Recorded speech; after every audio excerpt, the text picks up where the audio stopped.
अस्सलाम वालेकुम क्लास 9। आज के लेक्चर में हम the architecture of von Neumann computers को डिस्कस करेंगे। ये topic architecture of von Neumann model, ये स्टूडेंट को मोस्टली जो स्टूडेंट्स हैं इसमें कंफ्यूज हो जाते हैं। उनको समझ ही नहीं आता कि ये मॉडल क्या है और कंप्यूटर में जो है ये कैसे काम करता है।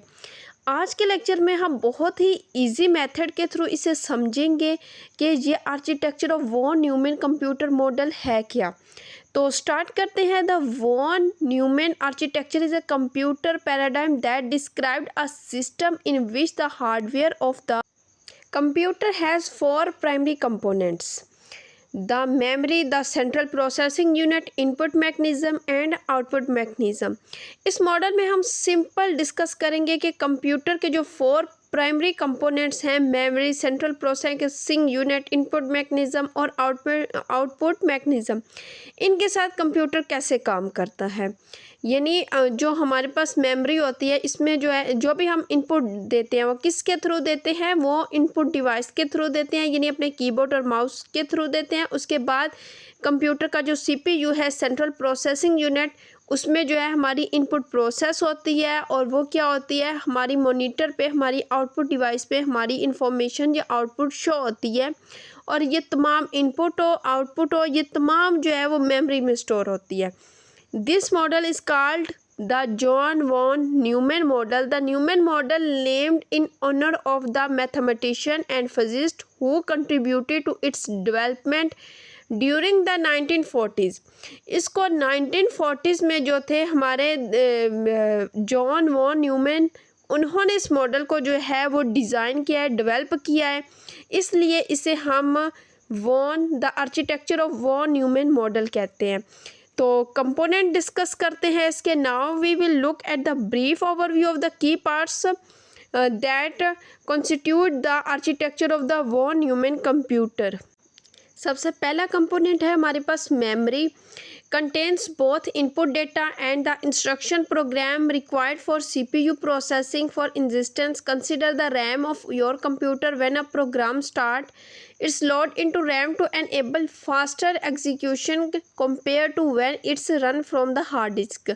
सबसे पहले मेमोरी में क्या है, contain both input data and the instruction of program required for CPU processing. Memory में जो भी हम कंप्यूटर को इनपुट देते हैं वो भी जो है स्टोर होती है, और जो इंस्ट्रक्शन देते हैं वो भी स्टोर होती है। कि वो स्टोर होती है वो सेंट्रल प्रोसेसिंग यूनिट को जो है वो रिक्वायर होती है कि सेंट्रल प्रोसेसिंग यूनिट ने कौन सा एक्शन परफॉर्म करना है। For instance, consider the RAM of your computer. When a program starts, it's loaded into RAM to enable faster execution compared to when it's run from the hard disk। जब कोई भी programme start होता है तो वो RAM में load हो जाता है ताकि वो हार्ड डिस्क के मुकाबले में ज़्यादा तेज़ी के साथ क्या हो, रन हो सके। हमारा सेकंड कंपोनेंट है सेंट्रल प्रोसेसिंग यूनिट। जैसे ही हम कोई इनपुट देते हैं वो किस में स्टोर होती है, वो मेमोरी में जो है इनपुट और इंस्ट्रक्शन स्टोर हो जाती है। इसके बाद सेंट्रल प्रोसेसिंग यूनिट है हमारा second component, perform addition and subtraction and executes command provide by the memory. तो ये क्या करता है, ये प्रोसेसिंग करता है। सेंट्रल प्रोसेसिंग यूनिट ये मुख्तलिफ एक्शन जो है वो परफॉर्म करता है, जिसमें एडिशन हो गया, सब्ट्रैक्शन हो गया and execute command provide by the memory. जो भी कमांड प्रोवाइड की जाती है मेमोरी में। The system has two main components. इसके जो सेंट्रल प्रोसेसिंग यूनिट है इसके दो मेन कंपोनेंट्स हैं, एक है अर्थमेटिक लॉजिक यूनिट और दूसरा है कंट्रोल यूनिट। तो सबसे पहले द अर्थमेटिक लॉजिक यूनिट को डिस्कस करते हैं। The arithmetic logic unit perform mathematical computation and logic operation. Arithmetic logic operation में क्या होते हैं, जितने भी मैथमेटिकल ऑपरेशन होते हैं, एडिशन का, मल्टीप्लिकेशन का, डिवीजन का, सब्ट्रैक्शन का, वो तमाम जो ऑपरेशंस हैं वो अर्थमेटिक लॉजिक यूनिट परफॉर्म करता है। इसके बाद कंट्रोल यूनिट क्या करता है, a control unit is a peripheral that governs the activities of the CPU by instructing the arithmetic logic unit and memory to execute task according to the program instruction।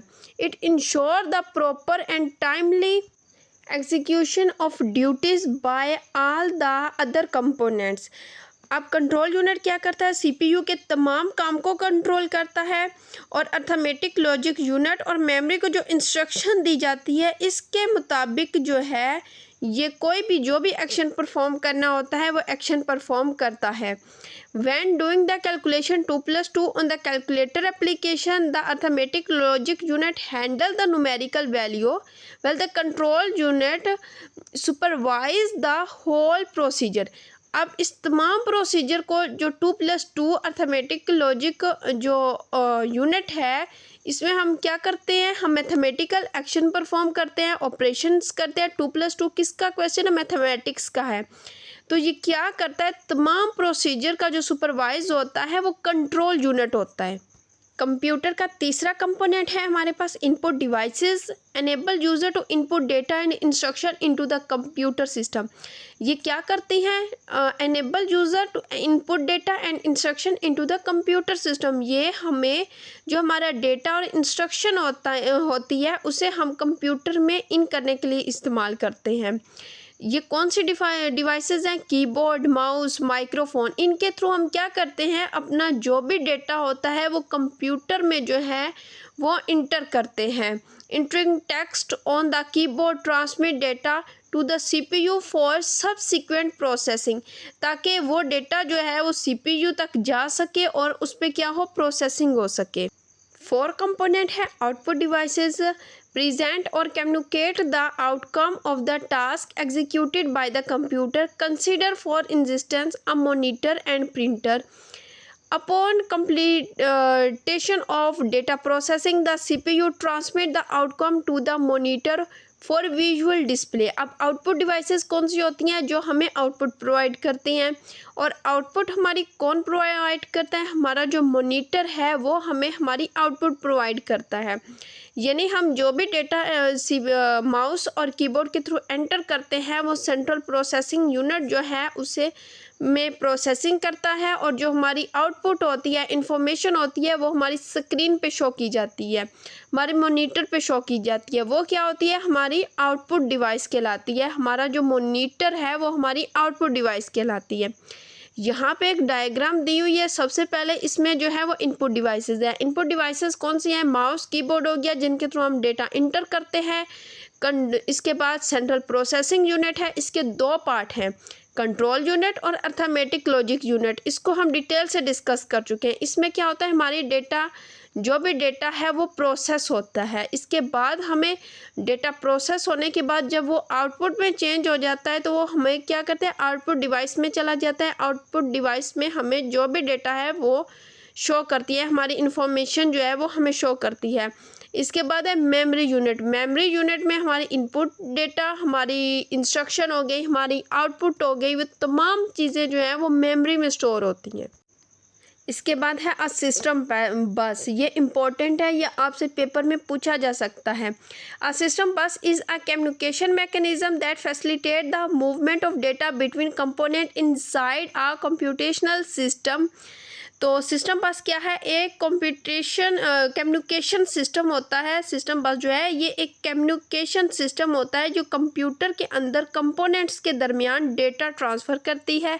सबसे पहले है data bus. ये क्या करती है, transports data. Address bus maintain data destination information. यानी ये address bus क्या करती है, डेटा को एड्रेस बताती है, यानी कहाँ पे जो है वो डेटा ट्रांसफ़र करना है। कंट्रोल बस कंट्रोल सिग्नल भेजती है जो सिस्टम को जो है मैनेज करते हैं। Working of von Neumann. The von Neumann architecture encompasses 4 accessional stages for a CPU to carry out instruction, namely fetching, decoding, execution and storage. To demonstrate this procedure, we will use the example of addition of 2 digits with a basic calculator application. अच्छा, working of von Newman को जो है हम detail के साथ discuss कर चुके हैं। इसके 4 पार्ट्स को, उनके जो फंक्शंस हैं उनको डिस्कस कर चुके हैं। अब यहाँ पे हम फीचिंग को डिस्कस करेंगे। The fetching, the central processing unit retrieves an instruction from the computer memory. This instruction specifies the operation to be executed by the CPU memory से इंस्ट्रक्शन उठाता है जो उसे बताती है कि क्या काम करना है और कैसे करना है। नेक्स्ट है comparison components memory CPU program counter instruction register. तो डिस्क्रिप्शन अब डिस्कस करते हैं।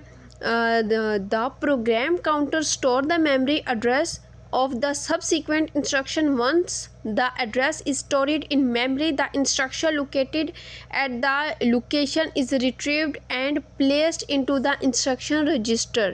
प्रोग्राम काउंटर क्या काम करता है? प्रोग्राम काउंटर नेक्स्ट इंस्ट्रक्शन जो होती है उसका एड्रेस स्टोर करता है, फिर उसी एड्रेस से इंस्ट्रक्शन ली जाती है, मेमोरी से इंस्ट्रक्शन निकाल ली जाती हैं और इंस्ट्रक्शन जो हैं वो रजिस्टर में रख दी जाती हैं। और इंस्ट्रक्शन रजिस्टर में जो है ये इंस्ट्रक्शन हमारी टेम्परेली जो है स्टोर होती हैं। Decoding in order to determine the necessary action the control unit decodes the instruction. अब यहाँ पे क्या होता है, control unit decodes the instruction, मतलब ये समझाता है कि क्या काम करना है, जो इंस्ट्रक्शन है वो किस टाइप की है। अब इसके जो है कंपोनेंट्स डिस्कस कर लेते हैं। कंपोनेंट्स क्या है? Control unit description, the control unit decodes the op code operation code of the instruction and determine the required procedure and data. अब इसके कंपोनेंट्स में क्या है? कंट्रोल यूनिट इंस्ट्रक्शन को जो है ऑप कोड को डी कोड करता है। ऑप कोड का मतलब होता है इंस्ट्रक्शन किस टाइप की है, ये डिसाइड करता है कि क्या प्रोसेस होगा। जैसे जो है वो हमें किस चीज़ की इंस्ट्रक्शन मिली है, हमने जो ऑपरेशन परफॉर्म करना है वो एडिशन का करना है, मल्टीप्लिकेशन का करना है, डिवीजन का करना है, कौन सा ऑपरेशन परफॉर्म करना है, किस टाइप की जो है वो इंस्ट्रक्शन है। नेक्स्ट है हमारे पास execution, the CPU process the instruction when the instruction involve a computation it is executed by the arithmetic logic unit. Any task that require transferring data between several location is managed by the control unit. अब execution क्या है? CPU actual काम करता है जो instruction में दिया जाता है। जैसे कि अर्थमेटिक लॉजिक यूनिट कैलकुलेशन का काम करता है, मैथमेटिक्स में जितने भी ऑपरेशन होते हैं परफॉर्म करता है, और कंट्रोल यूनिट डेटा मूवमेंट को कंट्रोल करता है। नेक्स्ट है हमारे पास storing the outcomes of the computation is either returning to memory or send to an output device. अब जो भी हमारी जो है प्रोसेसिंग के बाद आउटकम्स आती हैं वो एक तो हमारी जो आउटपुट डिवाइस होती है उस पर शो कर दी जाती हैं, और दूसरा रिटर्निंग टू मेमोरी में स्टोर हो जाती हैं। Comparison components memory and output devices description, the outcome is either stored in designed memory location और sent to an output device such as a display. हमारी जो आउटकम्स होती हैं आफ्टर प्रोसेसिंग, जो हमारी आउटकम्स हमारी इंफॉर्मेशन आती है वो एक तो मेमोरी में जो डिजाइनेड मेमोरी में लोकेशन होती है, जो डिजाइनेड लोकेशन होती है, यानी हर डेटा हम एक स्पेसिफिक लोकेशन में रखते हैं तो वहाँ पे सेंड कर दी जाती हैं, और हमारी send to an output device such as a display, हमारी आउटपुट डिवाइस जो हमारा मॉनिटर होता है उस पर जो है हमारी आउटपुट शो कर दी जाती है। Thank you so much student. इसी यूनिट का जो हमारा टॉपिक नंबर 4 है वो हम नेक्स्ट लेक्चर में जो है वो डिस्कस करेंगे। अगर ये लेक्चर जो है आपके लिए हेल्पफुल है तो आप सब्सक्राइब करें ताकि नेक्स्ट लेक्चर की जो वीडियो है वो बर वक्त आपको मिल सके।